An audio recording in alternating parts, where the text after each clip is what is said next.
নমস্কার। অ্যাস্ট্রো বার্তা উইথ পল্লবীতে আপনাদের প্রত্যেককে স্বাগত জানাই। আমি পল্লবী। আশা করি আপনারা প্রত্যেকে খুব ভালো আছেন।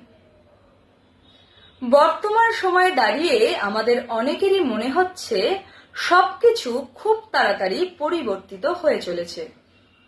এছাড়াও দীর্ঘদিন ধরে পরিশ্রম করবার পরেও কিছু জিনিস আটকে রয়েছে। চলুন আজ খুব সংক্ষেপে আলোচনা করব এই ভাবনার পেছনে বা এই ঘটনাবলীর পেছনে বৈদিক জ্যোতিষশাস্ত্রের কি ব্যাখ্যা রয়েছে। বর্তমান ট্রানজিটে শনিদেব মীন রাশিতে অবস্থান করে রয়েছেন। দেবগুরু বৃহস্পতি কর্কট রাশিতে উচ্চস্থ হয়ে রয়েছেন। রাহু কুম্ভ রাশিতে অবস্থান করে রয়েছেন। শনিদেব মীন রাশিতে অবস্থান করে প্রতিনিয়ত আমাদের ধৈর্য, আমাদের কর্মক্ষমতা এবং আমাদের সততার ওপরে নজর রেখে চলেছেন। বৃহস্পতি উচ্চস্থ হবার কারণে আমাদের অর্থনৈতিক ক্ষেত্রে, পারিবারিক জীবনে এবং আধ্যাত্মিক ক্ষেত্রে উন্নতি লক্ষ্য করা যাচ্ছে। বেশিরভাগ ক্ষেত্রেই দীর্ঘদিনের আটকে থাকা কাজ বৃহস্পতি উচ্চস্থ হবার কারণে আমাদের ঘটতে দেখতে পাওয়া যাচ্ছে।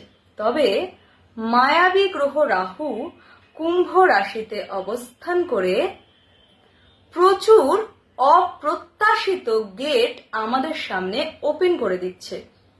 আমাদের মধ্যে প্রচুর আইডিয়া রাহুর কারণে জেনারেট হচ্ছে। তবে শনি রাহুর মতো এনার্জিকে কিভাবে আমরা পজিটিভলি ম্যানিফেস্ট করতে পারি, চলুন সেই প্রসঙ্গে সংক্ষেপে আলোচনা করি। এই সময়টিতে আমাদের প্রত্যেকের উচিত প্রত্যেক দিন নিয়ম করে আমাদের ইষ্ট মন্ত্র জপ করা। যদি আপনি না জেনে থাকেন আপনার ইষ্ট দেবতাকে, সেক্ষেত্রে আপনি ভগবান বিষ্ণুর মন্ত্র জপ করুন। অসহায় মানুষের মধ্যে নিজের সাধ্য মতো দান করুন।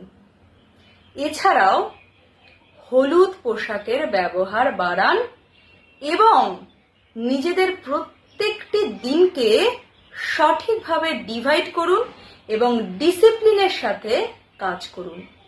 ভালো থাকুন, সুস্থ থাকুন, আনন্দে থাকুন। নমস্কার।